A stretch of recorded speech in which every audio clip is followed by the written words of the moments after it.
नमस्कार विद्यार्थी मित्रांनो, वर्ग समीकरणे अर्थात क्वाड्रॅटिक इक्वेशनच्या यापूर्वीच्या भागामध्ये आपण वर्ग समीकरण म्हणजे काय, वर्ग समीकरण सोडवण्याच्या तीन पद्धती यांचा अभ्यास केला होता। या तीन पद्धती होत्या, एक वर्ग समीकरण अवयव पद्धतीने सोडवणे म्हणजेच to solve quadratic equation by factorization method, दुसरे होतं वर्ग समीकरण पूर्ण वर्ग पद्धतीने सोडवणे आणि तिसरं होतं वर्ग समीकरण सूत्राचा वापर करून सोडवणे। To solve quadratic equation by using formula, हा जो फॉर्म्युला वापरला होता तो कोणता होता? x is equal to -b plus minus square root of b square minus 4ac upon 2a।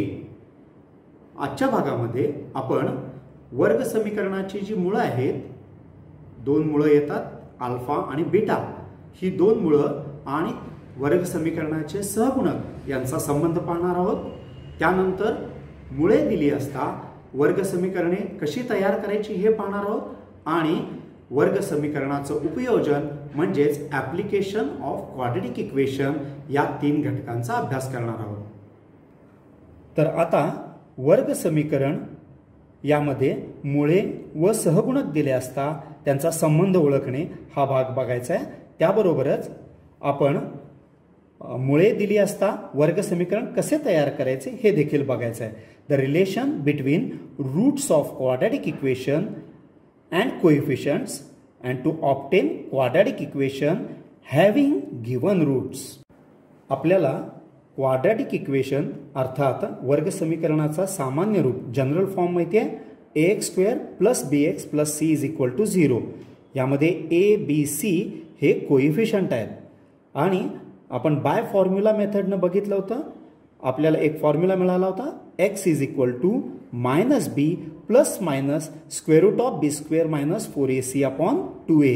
आता इथं प्लस मायनस दोन चिन्ह आहेत, अधिक वजा चिन्हांच्यामुळं आपल्याला या वर्ग समीकरणाची दोन उत्तरं मिळणार आहेत। एक प्लस चिन्ह असणारं म्हणजेच धन चिन्ह असणारं आणि दुसरं वजा वर्गमुळात b स्क्वेअर मायनस 4ac वालं। म्हणून आपल्याला यातला पहिलं जे आहे, जिथं आपण अधिक वर्गमुळात b स्क्वेअर वजा 4ac म्हणतोय, याला अल्फा म्हणणार आहोत। तर अल्फाची किंमत काय होईल मग? Alpha is equal to -b plus square root of b square minus 4ac upon 2a आणि बीटा मिळतो आपल्याला -b minus square root of b square minus 4ac upon 2a। आता या अल्फा आणि बीटा ही दोन काय झाली? मुळं। या दोन मुळांची बेरीज जर केली तर अल्फा प्लस बीटा म्हणजे अल्फाचं उजवी बाजू RHS आणि बीटाची उजवी बाजू RHS आपण एकत्रित करून बेरीज करणार आहोत। त्यामुळं यामधला वर्गमुळात b स्क्वेअर वजा 4ac या दोन्ही पदांचा लोप होतोय, ही दोन्ही पद कॅन्सल आउट होत आहेत आणि त्यामुळं आपल्याला मिळणार आहे alpha plus beta is equal to -2b upon 2a। 2 will gets cancelled out, we will get alpha plus beta is equal to -b upon a। Alpha अधिक बीटाची किंमत आपल्याला काय मिळाली? वजा b छेदात a। यात अल्फा आणि बीटा ही मुळं आहेत, तर b आणि a हे सहगुणक आहेत। b कुणाचा सहगुणक आहे? तर b x चा सहगुणक आहे आणि a हा x वर्गचा सहगुणक आहे। याचप्रमाणे जर अल्फा आणि बीटाचा गुणाकार केला तर आपल्याला मिळतंय alpha into beta is equal to c upon a आणि हे अल्फा आणि बीटा म्हणजेच मुळांचा सहगुणकांच्या बरोबरचा सहसंबंध दर्शवतात। आता आपण एक वर्ग समीकरण घेऊ आणि त्यावरून alpha cube plus beta cube आणि alpha square plus beta square यांच्या किमती काढायच्या आहेत। अशा प्रकारची उदाहरणं परीक्षेमध्ये येतात, मग त्यावेळी आपल्याला दोन महत्त्वाच्या सूत्रांचा उपयोग करावा लागतो। त्यामुळं आपल्या वहीमध्ये ही दोन महत्त्वाची सूत्र नोंदवून घ्या। a cube plus b cube is equal to a plus b bracket cube minus 3ab in bracket a plus b and a square plus b square is equal to a plus b bracket square minus 2ab। या दोन महत्त्वाच्या सूत्रांचा वापर आपण या उदाहरणात करणार आहोत। आता दिलेलं वर्ग समीकरण कोणतं आहे? x square plus 5x minus 1 is equal to 0 आणि आपल्याला किमती पाहिजेत alpha cube plus beta cube alpha square plus beta square. मग इथं आपण जे वर्ग समीकरणाची मुळं आणि सहगुणक यांचा संबंध वापरणार आहोत. आता दिलेलं वर्ग समीकरण आहे x² + 5x - 1 = 0. Comparing with general form that is ax² + bx + c = 0. सामान्य रूपाबरोबर तुलना केली. काय मिळालं आपल्याला? a = 1, b = +5 and c = -1. आणि आपल्याला माहिती आहे की वर्ग समीकरणाची मुळं आणि सहगुणक यांचा संबंध काय आहे? Alpha + beta = -b/a and alpha * beta = c/a. यामध्ये a, b आणि c च्या किमती ठेवल्यानंतर काय मिळतंय? अल्फा + बीटा -5/1 म्हणून उत्तर मिळालं -5. आणि अल्फा * बीटा -1/1 म्हणून उत्तर मिळालं -1. आता या अल्फा + बीटा आणि अल्फा * बीटा याच्या किमती आपण या सूत्रांच्या मदतीनं वापरून α³ + β³ आणि α² + β² शोधून काढणार आहोत. आता मगाशीचं सूत्र काय होतं बघा? a³ + b³ तेच वापरायचं आहे आपल्याला, फक्त α³ + β³ वापरायचं आहे. मग α³ + β³ = α + बीटा ब्रॅकेट क्यूब -3α β (α + बीटा). आता इथं अल्फा आणि बीटाची किमती ज्या आहेत त्या आपण इथं ठेवायच्या आहेत. अल्फा + बीटाची किंमत काय मिळाली आहे? -5. अल्फा * बीटाची मिळाली -1. या सबस्टिट्यूट केल्यावर काय होतं बघा? अल्फा + बीटा -5³ आणि अल्फा * बीटा -1. हे ठेवल्यानंतर आपल्याला मिळतं -5³ -3 × -1 × -5. हे पुढे सोडवल्यानंतर आपल्याला उत्तर मिळतं α³ + β³ -140. तसंच α³ + बीटा α² + β² याच्यासाठी कोणतं सूत्र वापरणार? a² + b². मग इथं काय होईल बघा? α² + β² = α + बीटा ब्रॅकेट स्क्वेअर -2α बीटा. मग इथं अल्फा + बीटाची व्हॅल्यू सबस्टिट्यूट केली. -5 alpha * बीटाची -1. -5 bracket square is +25 and -2 × -1 will become +2. Ultimately आपल्याला उत्तर काय मिळणार आहे? α² + β² = 27. अल्फा वर्ग अधिक बीटा वर्ग बरोबर 27. यामध्ये सर्वात महत्त्वाचं काय आहे तर ही दोन सूत्र आणि अल्फा + बीटा आणि अल्फा * बीटा यांचा संबंध. आता जर वर्ग समीकरणाची आपल्याला मुळं दिली असतील म्हणजेच रूट्स दिलेले असतील अल्फा आणि बीटा, तर त्या मदतीनं आपण वर्ग समीकरण कसं तयार करायचं याचा अभ्यास करूया. आता अल्फा आणि बीटा ही जर रूट्स दिलेली असतील आपल्याला, तर त्यापासून वर्ग समीकरण कसं तयार करायचं यासाठीचे सूत्र पाहूया. तर alpha and beta are the roots with variable given is x. Then what it will be? X is equal to alpha or x is equal to beta. आता इथं अल्फा आणि बीटा हे दोन्हीही डाव्या बाजूला घेतल्यानंतर काय होईल बघा? x - alpha is equal to 0 or x - beta is equal to 0. म्हणजेच एकतर x - अल्फा हा 0 आहे आणि x - बीटा हा पण 0 आहे. म्हणून आपण या दोन्हीही समीकरणापासून असं लिहू शकतो x - alpha in one bracket into x - beta in another bracket that is equal to 0. आता काळजीपूर्वक बघा, आपण वर्ग समीकरण सोडवताना अवयव पद्धतीनं सोडवताना जी पद्धत वापरली होती त्याच्या बरोबर उलट चाललेलो आहोत आपण. मुळं दिलेली आहेत त्यावरून आपण वर्ग समीकरण तयार करण्याच्या दिशेनं चाललेलो आहोत. तर आता ह्या वर्गांचा गुणाकार, या कंसांचा गुणाकार केल्यानंतर x into x - beta minus alpha into x - beta असं सोडवायचं आहे. तर x into x x² minus alpha into x minus alpha x minus beta into x minus beta x and minus alpha minus beta plus alpha beta. आणि म्हणून आपल्याला वर्ग समीकरण मिळते x square minus common घेतला minus x alpha plus beta x plus alpha beta is equal to 0. म्हणून या मिळालेल्या वर्ग समीकरणावरून आपण असं म्हणू शकतो एक्स वर्ग अल्फा प्लस बेटा काय आहेत ॲडिशन ऑफ रूट्स आणि अल्फा इंटू बीटा काय आहे प्रॉडक्ट ऑफ रूट्स.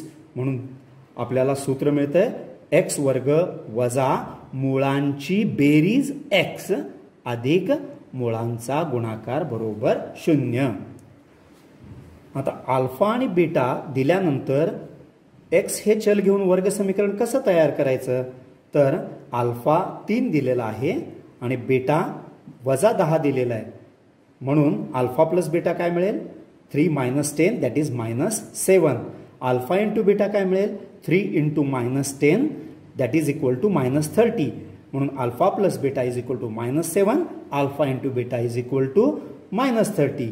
आपल्याला फॉर्म्युला कोणता माहिती आहे तर एक्स स्क्वेअर मायनस मुळांची बेरीज एक्स अधिक मुळांचा गुणाकार बरोबर 0. मग आता इथं वजा मुळांची बेरीजच्या जागी काय लिहिणार अल्फा प्लस बेटा आणि मुळांचा गुणाकारच्या जागी काय लिहिणार अल्फा इंटू बेटा.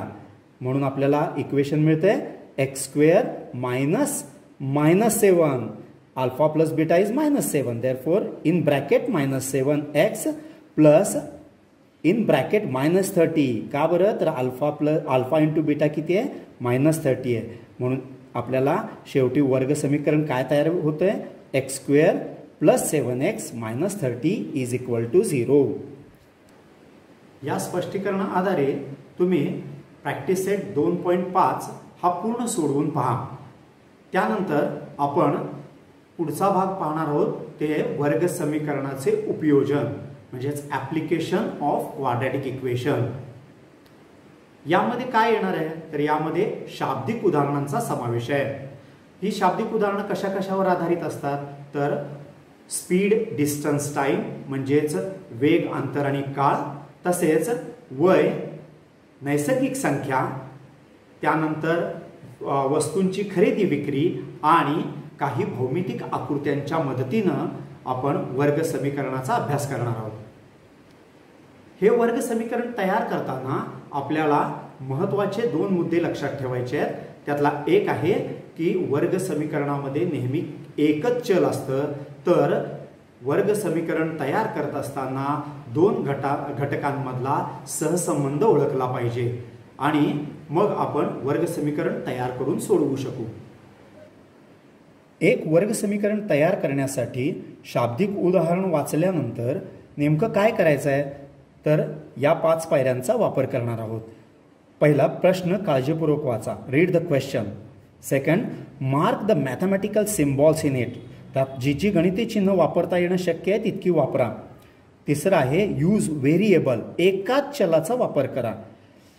त्यानंतर आयडेंटिफाय रिलेशन काही घटक दिले असतील त्यांच्या अटींमधील संबंध ओळखा आणि त्यानंतर डिझाईन क्वाड्रॅटिक इक्वेशन जे आपल्याला आवश्यक आहे त्यानुसार वर्ग समीकरणाची रचना तयार करा. आता वर्ग समीकरणाचे उपयोजन म्हणजेच ॲप्लिकेशन ऑफ क्वाड्रॅटिक इक्वेशन यामध्ये एक शाब्दिक उदाहरण पाहू. प्रगतीच्या 2 वर्षांपूर्वीच्या आणि 3 वर्षांनंतरच्या वयांचा गुणाकार 84 आहे तर तिचे आजचे वय काढा. Product of Pragati's age 2 years ago and 3 years hence is 84. Find her present age. काय शोधायला सांगितलं बघा इथे प्रेझेंट एज आणि म्हणून आपण पहिलं वाक्य लिहिणार आहे लेट प्रेझेंट एज ऑफ प्रगती बी एक्स इयर्स. प्रगतीचे आजचे वय एक्स वर्षे मानू. मग यावरून आपल्याला 2 मुद्दे मिळत आहेत. 2 वर्षापूर्वी प्रगतीचे वय किती होते एक्स वजा 2 वर्ष. 2 years ago Pragati's age is equal to x minus 2 years. आता हे कसं मिळवायचं तर प्रेझेंट एज आपण काय मानलंय, एक्स मानलं. तर ॲगो म्हणजे 2 वर्षापूर्वी म्हणून -2 आणि या प्रेझेंट एज एक्स मानलंय म्हणून मिळणार x - 2. तसंच हेन्स म्हणजे नंतर म्हणून इथं आपण काय करणार आहे, अधिक चिन्हाचा वापर करणार आहे. 3 इयर हेन्स म्हणून +3 आणि एक्स प्रेझेंट एज आहे म्हणून x + 3. मग आपल्याला प्रगतीचं 2 वर्षापूर्वीचं वय मिळेल x - 2 आणि 3 वर्षानंतरचं मिळेल x + 3. आता उदाहरणामध्ये दिलाय शब्द प्रॉडक्ट म्हणजे गुणाकार. गुणाकार कुणाचा करायचा आहे, x - 2 आणि x + 3 यांचा. आणि तो किती येणार आहे, तर 84 आणि इथं इज आहे, त्याचा सिम्बॉल आहे =. यामुळं आपल्याला वर्ग समीकरण कसं तयार करता येईल बघा. According to the condition given, दिलेल्या अटीनुसार x - 2 x + 3 यांचा प्रॉडक्ट दॅट इज = 84. हे झालं समीकरण 1. पुढे हे वर्ग समीकरण कसे सोडवायचे, तर नेहमीच्याच पद्धतीनं अवयव पद्धतीने सोडवूया. x - 2 in one bracket x + 3 in another bracket that is = 84. हे आपण शाब्दिक उदाहरणावरून मिळवलेले वर्ग समीकरण आहे. मग हे सामान्य रूपामध्ये आणतोय आपण. x² + 3x - 2x - 6 is = 84. 3x - 2x यांची बेरीज केल्यानंतर आपल्याला मिळतोय x म्हणून x² + x - 6. आता 84 हे समीकरणाच्या उजव्या बाजूला होते, ते डाव्या बाजूला घेतल्यामुळं +84 चे झाले -84. आणि मग पुढं समीकरण काय मिळालं आपल्याला, x² + x - 90 इज = 0. -6 - 84 बिकम्स -90. आता -90 याच्यापासून आपल्याला अवयव मिळवायचे आहेत. कसे, 10 × 9 = 90, परंतु आपल्याला मधलं पद x जे आहे त्याचा सहगुणक 1 पाहिजे. म्हणून 10 + -9 = 1. म्हणून 10 - 9 हे अवयव झाले. इथं दोन संख्यांची बेरीज ही +1 आली पाहिजे आणि 2 संख्यांचा गुणाकार -90 आला पाहिजे. म्हणून 10 × 9 = 90 याचा वापर आपण केला. 10 and -9 are factors.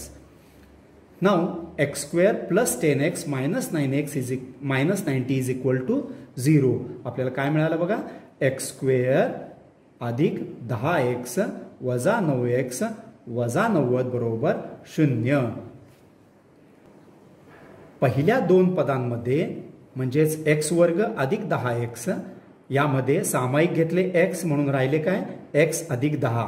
आणि तिसऱ्या आणि चौथ्या पदामध्ये पुन्हा आपण सामाईक -9 घेणार आहोत आणि त्यामुळं दुसऱ्या कंसात देखील x + 10 शिल्लक राहतील. म्हणून समीकरण आपल्याला काय मिळतंय बघा, x in bracket x + 10 -9 in bracket x + 10 is = 0. आता या दोन्हीमध्ये x + 10 हे सामाईक आहे. x + 10 is common. Therefore next step is x - 9 in one bracket in another bracket x + 10 that is = 0. म्हणजेच या दोन्हीचा गुणाकार जर 0 असेल तर दोन्हीपैकी एक कोणीतरी 0 असणार आहे. म्हणून x - 9 is = 0 or x + 10 is = 0. पुढं x बरोबर एकतर 9 मिळत आहेत किंवा x बरोबर -10 मिळत आहेत. परंतु वय कधी ऋण असू शकेल का, नाही. म्हणून आपण म्हणणार आहे x is not equal to -10, but age cannot be negative, therefore x should not be -10. मग काय मिळेल किंमत, x is = 9. म्हणून प्रगतीचं वय किती मिळालं, प्रगतीचे आजचे वय 9 वर्षे आहे. प्रेझेंट एज ऑफ प्रगती इज 9 years. वर्ग समीकरण त्यातल्या त्यात शाब्दिक उदाहरणे सोडवत असताना आपल्याला प्रत्येक शब्दाला कोणतं ना कोणतं गणिती चिन्ह देता येतं आणि त्याच्या मदतीनं आपण वर्ग समीकरणाची रचना करू शकतो. आता आपण पुढच्या उदाहरणात पाहूया की वर्ग समीकरण कसे तयार करायचे. आता हे दिलेले शाब्दिक उदाहरण आहे. दोन क्रमागत समनैसर्गिक संख्यांच्या वर्गांची बेरीज 244 आहे, तर त्या संख्या शोधा. The sum of squares of two consecutive natural even numbers is 244. Find the numbers. आता हे उदाहरण सोडवत असताना वर्ग समीकरण कसं तयार करायचं, तर काय शोधायला सांगितलंय बघा, तर नॅचरल नंबर शोधायला सांगितलेत. मग त्यांना आपण काय म्हणणार आहे, एक्स. नैसर्गिक संख्यांना आपण एक्स म्हणणार आहे. कशा आहेत नैसर्गिक संख्या, दोन क्रमागत समनैसर्गिक संख्या आहेत. काय आहेत त्या, तर to consecutive natural even numbers आहेत. म्हणून जर एक एक्स असेल तर दुसरी असणार आहे एक्स प्लस 2. आणि मग काय सांगितलंय पुढं, तर यांचे वर्ग स्क्वेअर्स, यांच्या वर्गांची बेरीज म्हटलंय ना, म्हणून एक्सचा वर्ग होणार आहे आणि एक्स अधिक 2चा देखील वर्ग होणार आहे. आणि याच्या वर्गांची बेरीज सम हा शब्द वापरलाय म्हणून इथं अधिक चिन्ह येईल. इथं स्क्वेअर वापरलाय, जिथं आपण या एक्स आणि एक्स अधिक 2च्या वरती त्याचा वापर केलेलाच आहे. इजला इथं इक्वल टू हे चिन्ह येईल आणि संख्या बेरीज दिलेलीच आहे 244. म्हणून हे वर्ग समीकरण कसं तयार होईल बघा, एक्स वर्ग अधिक एक्स अधिक 2 कंसाचा वर्ग बरोबर 244. मग अटीनुसार आपल्याला वर्ग समीकरण कोणतं मिळालं, एक्स वर्ग अधिक एक्स अधिक 2 कंसाचा वर्ग बरोबर 244. आता हे पुढे सोडवायला घेऊ. X square plus in bracket x plus 2 bracket square that is equal to 244. आता इथं आपल्याला काय करायचं आहे बघा, या कंसाची फोड करायची आहे, हा कंस सुट्टा करायचा आहे. मग काय करायला पाहिजे, x plus 2 bracket square a plus b bracket square ह्या सूत्राचा वापर करून एक्स स्क्वेअर इथं होईल x square 2x into 2 4x and 2 square that is 4. म्हणून x square plus x square plus 4x plus 4 is equal to 244. आता इथं x square आणि एक्स स्क्वेअर काय होतील, 2x स्क्वेअर आणि हे 4x तसेच राहतील, प्लस 4 तसेच राहणार आहेत, प्लस 244 RHSला उजव्या बाजूला आहे ते डाव्या बाजूला आल्यानंतर मायनस 244 इज इक्वल टू 0.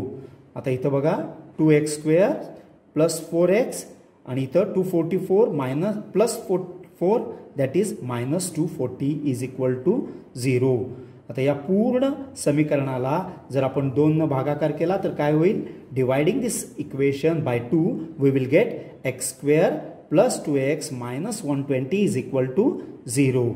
आता परत पूर्वीच्या उदाहरणाप्रमाणे मायनस 120 वजा 120 याची फोड करायची झाली तर 12 आणि 10 करता येते, कारण आपल्याला इथं सहगुणक अधिक 2 पाहिजे आहे. म्हणून प्लस 12 मायनस 10 या दोन्हीची बेरीज अधिक 2 येईल आणि गुणाकार वजा 120 येईल.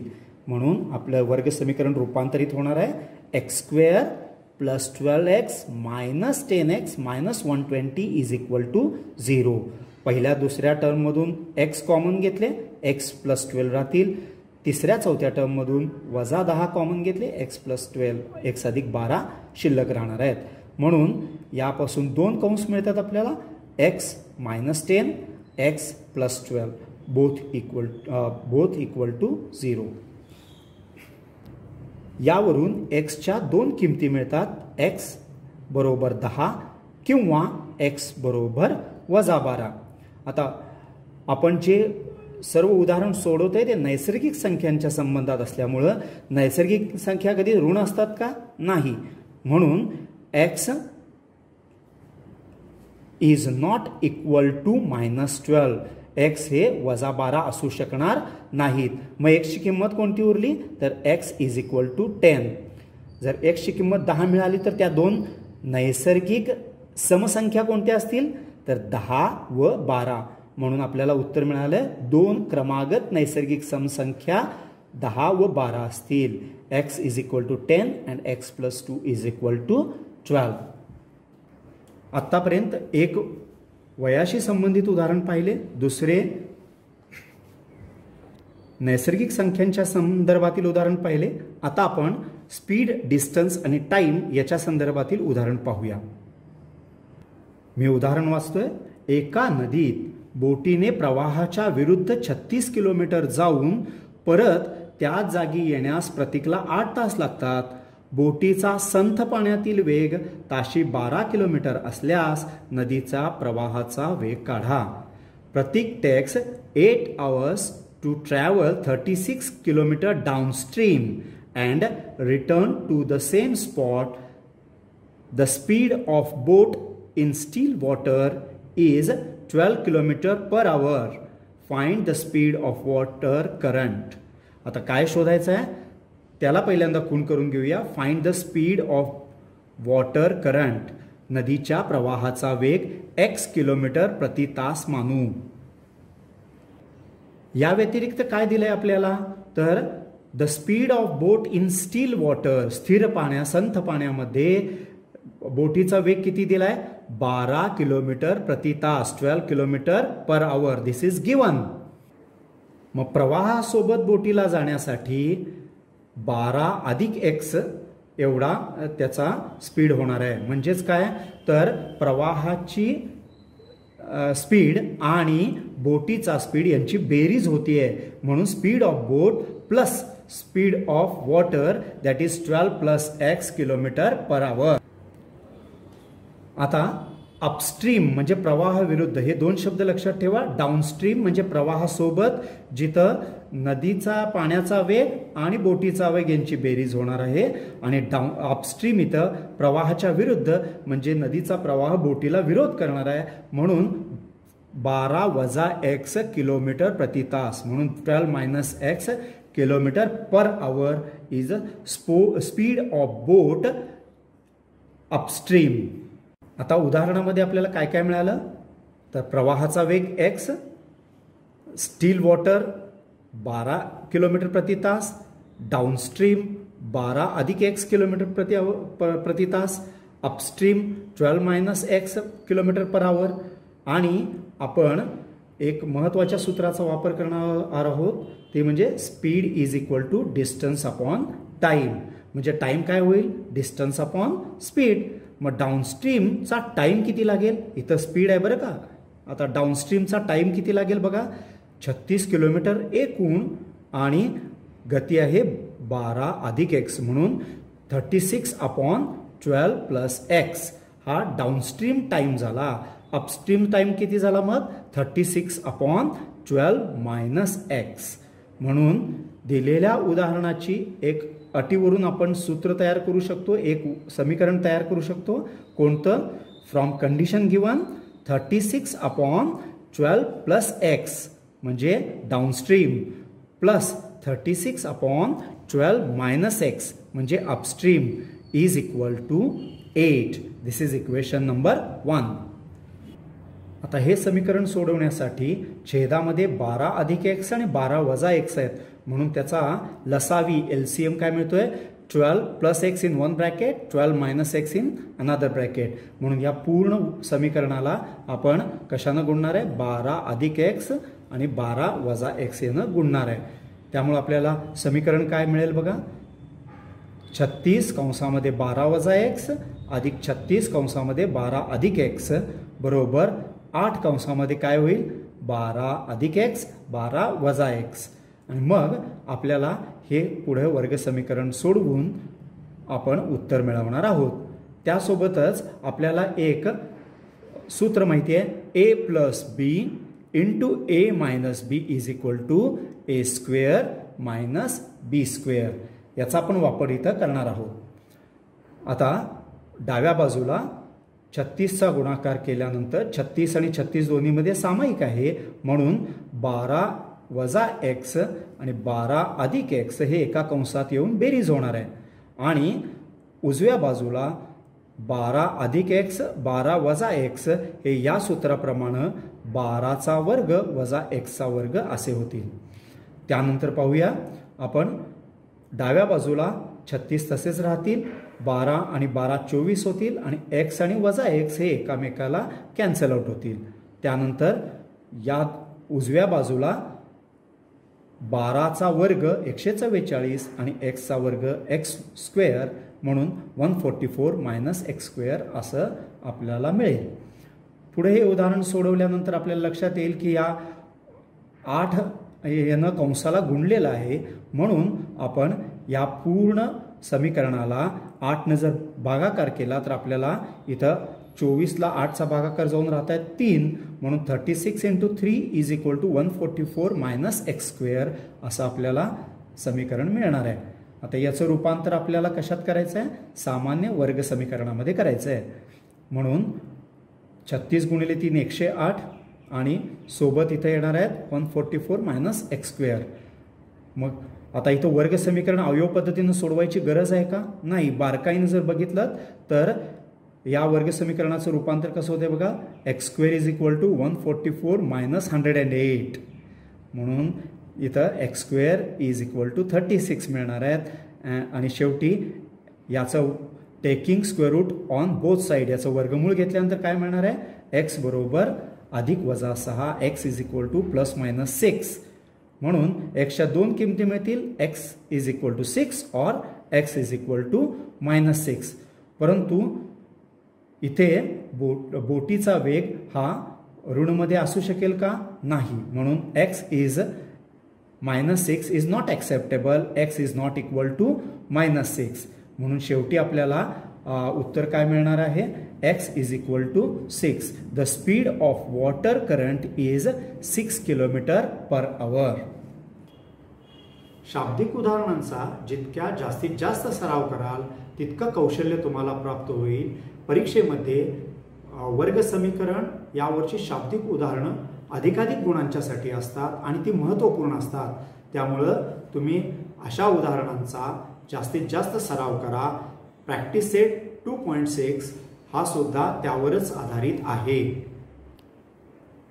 सांगली शिक्षण संस्थेचे YouTube चॅनल सबस्क्राईब करा. त्या शेजारील बेल आयकॉन दाबा.